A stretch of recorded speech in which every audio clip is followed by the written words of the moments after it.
All good.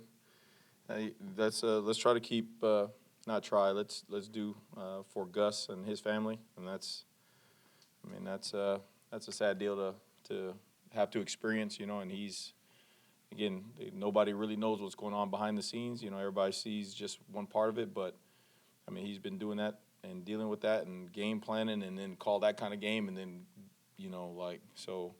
Prayers to him and his family, and hope all that turns out well for Coach. We'll open up for questions. Brendan? Coach, what the last month had been to get the victory, but just to see the guys having fun on the sideline. I guess it seemed like it was good for the soul.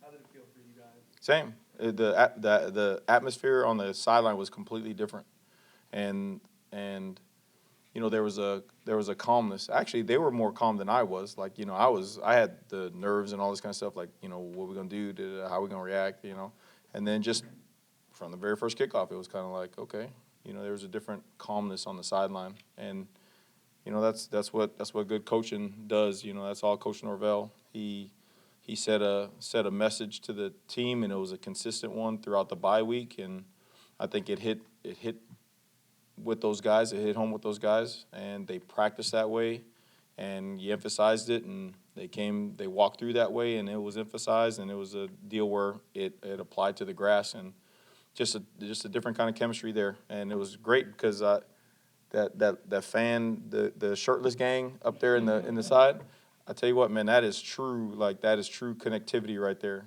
Because the guys were feeding off of it, they were jumping around the sideline. It felt great to be on the sideline like that, and that's what you wanted for the guys.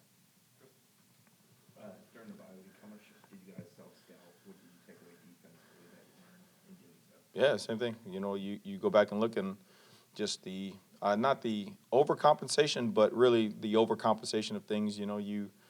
Sometimes you try to do too much, so to speak, and you're looking at all the adjustments you make, and they can't do this. These people did this. These people did this, and it's like, hey man, this is football. There are a million scenarios out there that can happen, and as long as you have a foundation and make sure those guys can trust their training when stress happens, revert back to your training, then your rules and your training will take you through problems. The chalkboard won't. You adjust too much, and now the guys are more confused, and then they start, busting assignments and all that kind of stuff. So it was good to go back and self-scout and just kind of go back to square one and do the things that the guys were comfortable doing, and with some added stuff in there that we hadn't done before. I think that was a good mix for the guys to do, especially against that offense. They really mirrored us on offense. They were a lot of formations, a lot of fib, a lot of blur motions, a lot of window dressing, a lot of stuff a lot of quarterback run game. So they were very similar in that regard. So it was good to be able to see that kind of execution by the guys against an offense that was that talented. Did you feel like they truly played faster? I feel like they were calmer. I feel like we played fast and we played aggressive. We weren't always clean. By no means were we clean, but when adversity hit, it wasn't like a distraction. It didn't separate us. It brought us together. And like I said, things happened on the sideline where, we're trying to correct guys on defense, and the offense is moving the ball, and they all get up and they went to go cheer for the offense. Little subtleties like that not everybody sees, but that ended up playing the biggest part of the game. So it was good to see. But again, it's about you poured that cup out, and now we got to refill it and get those guys back in that right frame of mind for a really talented Clemson team. Coach, as far as statistical standpoint, Yeah. keeping the QBs under 100 or keeping the running backs under 100, Yeah. and the turnovers, the forced fumbles, is there anything that you really felt the most proud of? Yeah. I think you're actively seeing guys go after the ball more. They're starting to gain confidence that way. It started with, I think, in Pitt, Earl went and he punched that ball out. You see Jabril get his hands on some footballs that way. You see Jerry, jumping routes, and I think you're seeing guys feeling more confident of trying to attack the ball. A lot of those fumbles were caused because of guys punching at the ball. You know what I mean? Now they fumbled 6 times. We only got 1, so that's not good. You got to get more than that. But at least they are actively trying to take the ball away from those guys. So that'll pay dividends as you want to play, your best ball in November. We talked about Coach Norvell's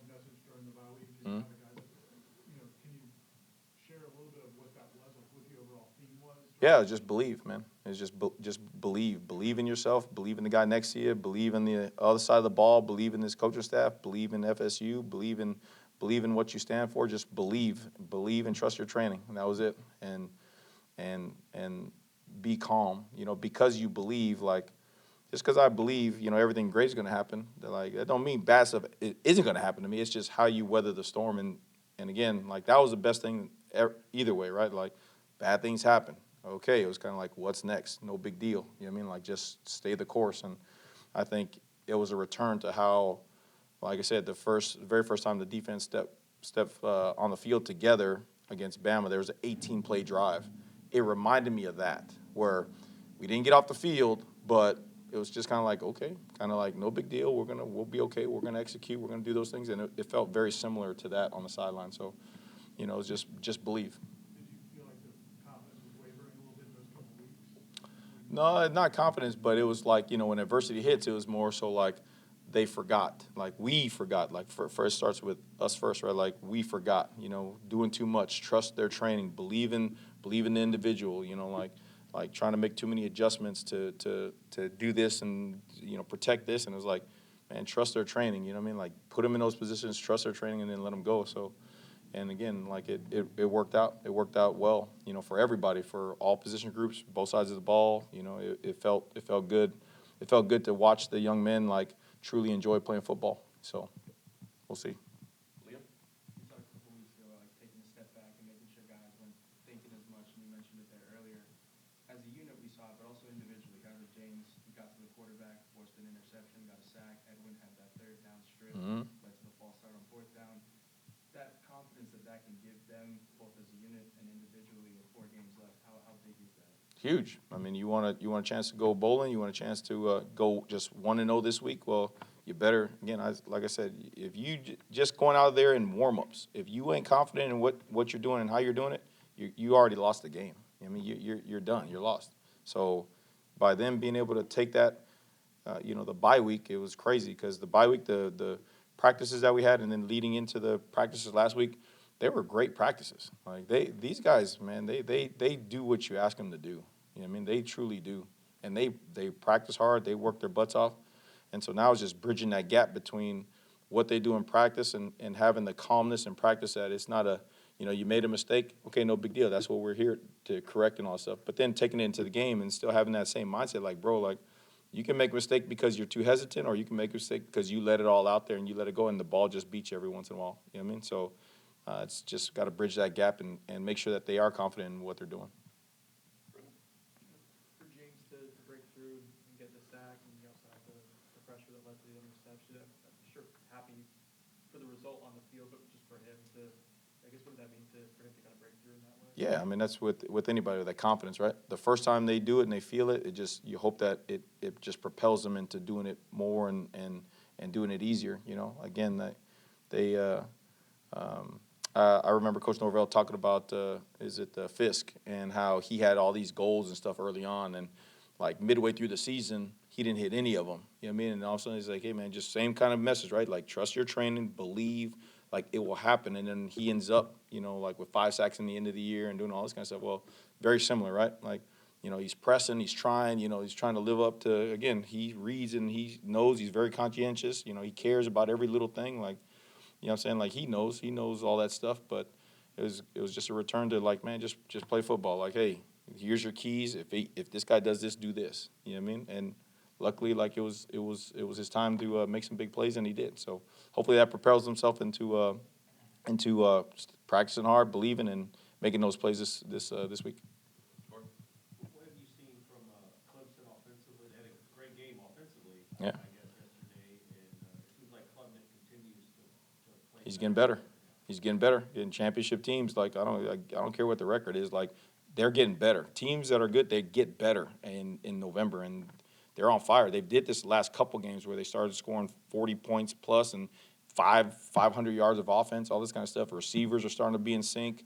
You know, I mean, the run game is there. Like, they're starting to play well. You know what I mean? And so we're gonna have to flush out everything that was and that they did, and start anew and make sure that we're as confident, we're as calm, we know what to do, we know how to execute, and we put our guys in the right positions to go make plays this week. So.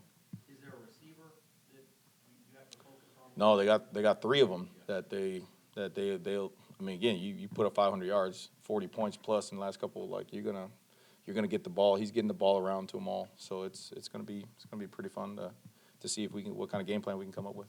Yeah.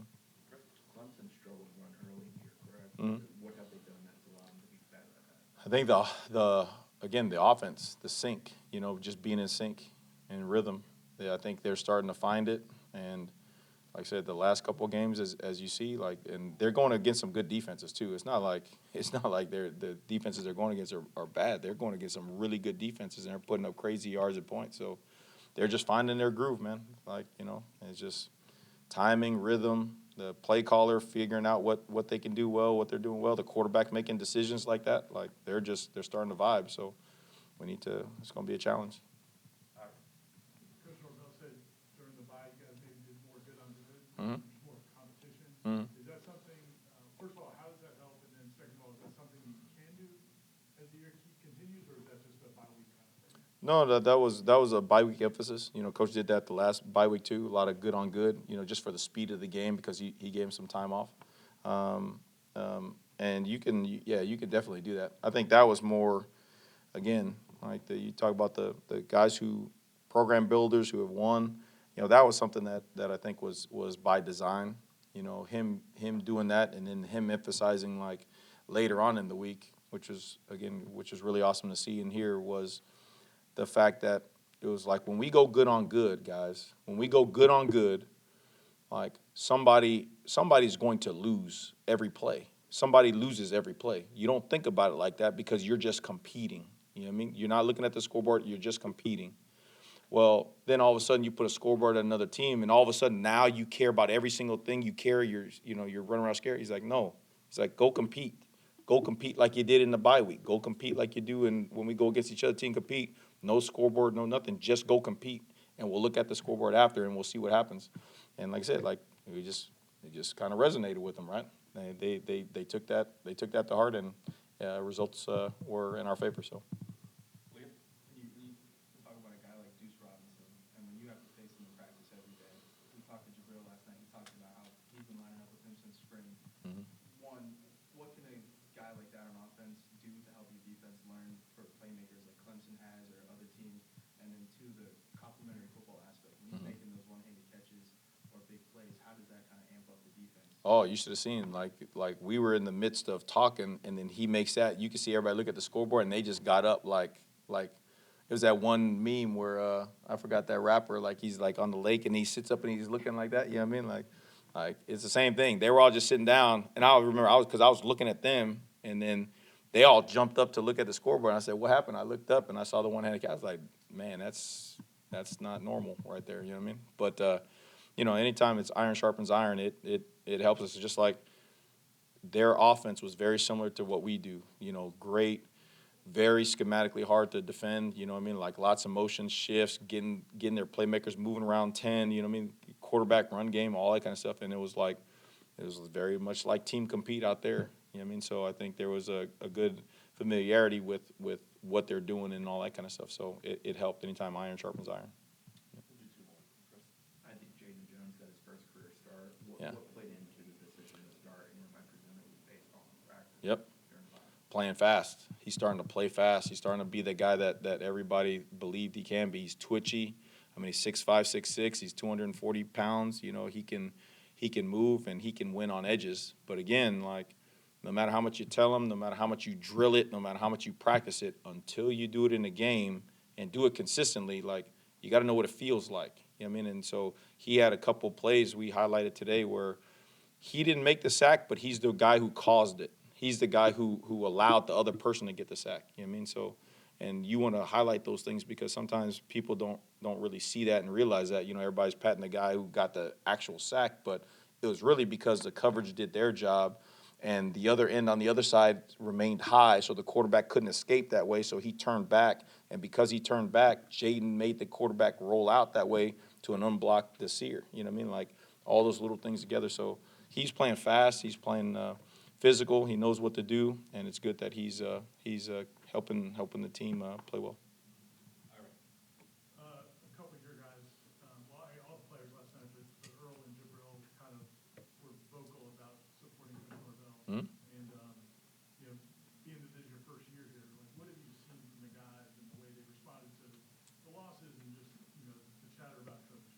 Yeah, well, I can't, again, I don't know what happened the year before. All you can get is you watch the tape. Only thing that matters is the tape, right? Only thing that matters is what the actions are. So you go back through and you look at that, so you get a picture of what that was like. And then you come here and through adversity, again, those scores could have been very similar. You know what I mean? Those scores could have been whatever. You could have saw the same things where guys ain't playing, like guys ain't trying. You could see that, but that's that. Like I said that weeks ago. That's not these guys. You know what I mean? That's not them. You know what I mean? They had every chance to do that, and they said no. They're going to play hard, and they're going to keep on going, and we're going to see what happens. And every single game ends up like just 3 or 4 plays away. So that's a testament to those guys believing in their coach and believing what he's saying and really believing in his actions. Like you know, he cares about them, and they know that. You know what I mean? They understand that. They know that in their core. So they're gonna play their butts off for him. You know, again, that's no matter what anybody says in front of the microphone, you put on the tape or you watch what they do, and those guys respond. You know, we didn't have the outcomes that we wanted, but those guys play their butts off, and for them to stand up there and publicly say that, like, it shows it in the way they're playing. So we're gonna try to give them all the tools and the confidence they need to go out there and do what they did on the grass. So Okay, thanks, Coach. thank you guys. Have a good day. You guys have a great one.